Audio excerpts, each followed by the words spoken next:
अस्सलाम वालेकुम viewers. Computer architecture and assembly language programming का आज हमारा लेक्चर है जिसमें हम डिस्कस करेंगे स्ट्रिंग इंस्ट्रक्शंस को। तो सबसे पहले हम देखेंगे कि स्ट्रिंग क्या है। स्ट्रिंग हमारे पास कलेक्शन ऑफ कैरेक्टर है, या हम कह सकते हैं string is a group of word और बाइट।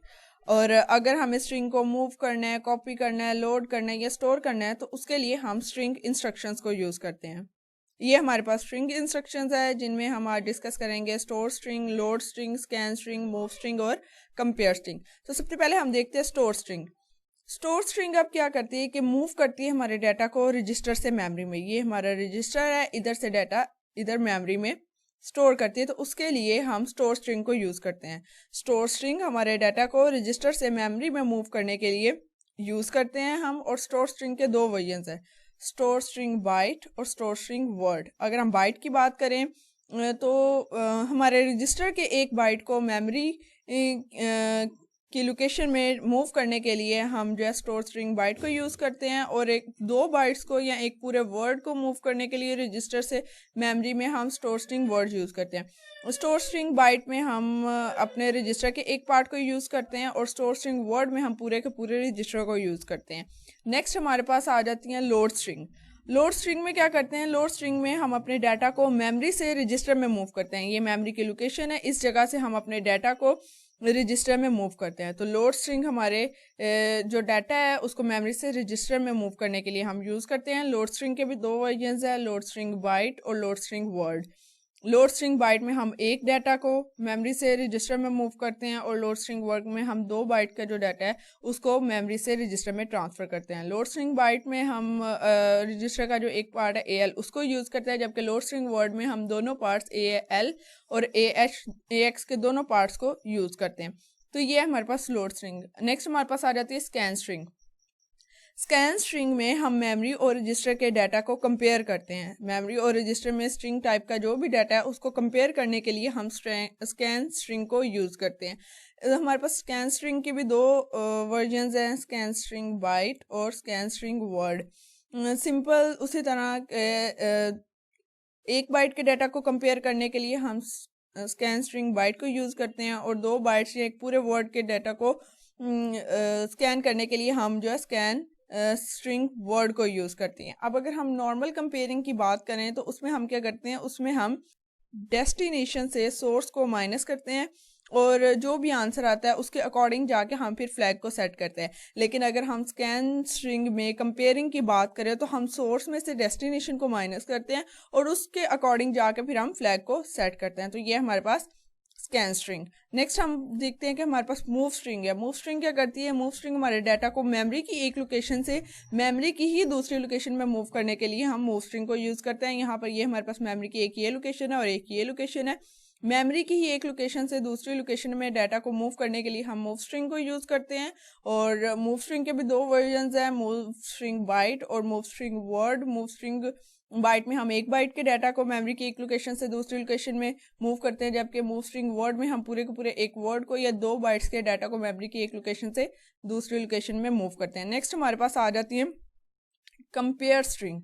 कंपेयर स्ट्रिंग में हम क्या करते हैं, कंपेयर स्ट्रिंग में हम दो मेमोरी की लोकेशन का जो डाटा होता है या जो स्ट्रिंग होती है उसको कंपेयर करते हैं।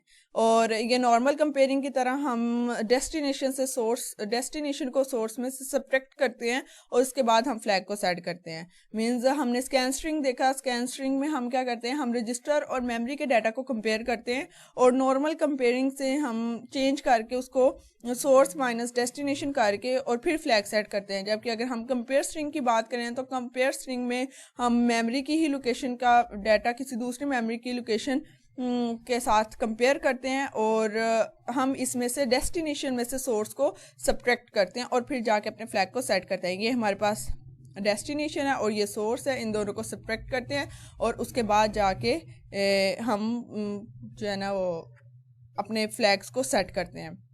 नेक्स्ट हमारे पास आ जाती हैं REP। REP इंस्ट्रक्शन है जो कि स्ट्रिंग इंस्ट्रक्शंस की रेपिटेशन के लिए हम यूज़ करते हैं। Repeat the following string instruction CX time. जो REP हमारी इंस्ट्रक्शन है वो CX रजिस्टर को यूज़ करती है एज अ काउंटर। यहाँ पे REP की हमारे पास दो टाइप्स आ जाती हैं, रिपीट कंडीशनल और रिपीट अनकंडीशनल। रिपीट अनकंडीशनल में कोई भी कंडीशन नहीं होती, जस्ट हमने अपनी स्ट्रिंग को रिपीट करना होता है CX टाइम। और इसमें जो हम इंस्ट्रक्शन यूज़ करते हैं वो मूव स्ट्रिंग है, लोड स्ट्रिंग है और स्टोर स्ट्रिंग है। और जबकि अगर हम कंडीशनल रिपीट कंडीशनल की बात करें तो इसमें हमारे पास कंडीशन आ जाती है कि जब इक्वल होगा तब रिपीट करना है, या जब इक्वल नहीं होगा तब तक रिपीट करना है, या जब इक्वल होगा तब तक इसको रिपीट करते जाना है। तो इसमें जो इंस्ट्रक्शन हम यूज़ करते हैं वो कंपेयर स्ट्रिंग की और स्कैन स्ट्रिंग की इंस्ट्रक्शन को यूज़ करते हैं। नेक्स्ट हम देखते हैं कि REPE मतलब रिपीट इक्वल और repeat zero, repeat while equal. हमने इस स्ट्रिंग को रिपीट करना है जब तक CX not equal to zero है और हमारा ज़ीरो फ्लैग 1 है। तो CX को हम यहाँ पे रेपिटेशन काउंटर के तौर पे यूज़ कर रहे हैं। और नेक्स्ट हम डिस्कस करते हैं रिपीट नॉट इक्वल और repeat not zero.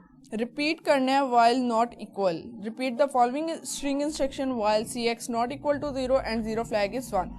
Repeat equal में हमने तब तक रिपीट करना है जब तक CX not equal to zero है और ज़ीरो फ्लैग में 1 है। और रिपीट नॉट इक्वल या रिपीट ज़ीरो में हमने तब तक रिपीट करना है जब तक CX not equal to zero है और ज़ीरो फ्लैग में 0 है। तो ये था हमारा आज का लेक्चर जिसमें हमने देखा है स्ट्रिंग इंस्ट्रक्शंस को। और इसमें हमने देखा है सबसे पहले स्टोर स्ट्रिंग को। स्टोर स्ट्रिंग हमारे डाटा को रजिस्टर से मेमोरी पे मूव करने के लिए हम यूज़ करते हैं। उसके बाद हमने लोड स्ट्रिंग देखा। लोड स्ट्रिंग में हम डाटा को मेमोरी से रजिस्टर में मूव करने के लिए देखते हैं। स्कैन स्ट्रिंग में हम मेमोरी और रजिस्टर के जो स्ट्रिंग का डाटा है उसको कंपेयर करते हैं। मूव स्ट्रिंग में हम मेमोरी टू मेमोरी अपने स्ट्रिंग को डाटा को मूव करते हैं। और कंपेयर स्ट्रिंग में हमने मेमोरी की ही दो लोकेशंस की जो स्ट्रिंग है या डाटा उनको कंपेयर करने के लिए यूज़ करते हैं हम कंपेयर स्ट्रिंग को। नेक्स्ट अगर हम बात करें, हमने एक REP इंस्ट्रक्शन पढ़ी जिसमें हमने देखा कि स्ट्रिंग इंस्ट्रक्शंस को रिपीट करने के लिए REP की इंस्ट्रक्शन को हम यूज़ करते हैं और ये CX को as a counter variable use करते हैं। और इसके आगे से हमने दो टाइप्स पढ़ी, कंडीशनल और अनकंडीशनल। अनकंडीशनल में हमारे पास कोई कंडीशन नहीं है, जस्ट उसको CX टाइम रिपीट करना है। जबकि कंडीशनल की बात करें तो इसमें हमारे पास कंडीशन आ जाती है कि रिपीट नॉट इक्वल और रिपीट इक्वल। तो ये था हमारा आज का लेक्चर। अगर आपको समझ आई हो तो चैनल को सब्सक्राइब करें, वीडियो को लाइक करें और कमेंट करना ना भूलिए। अल्लाह हाफिज़। Thank you so much.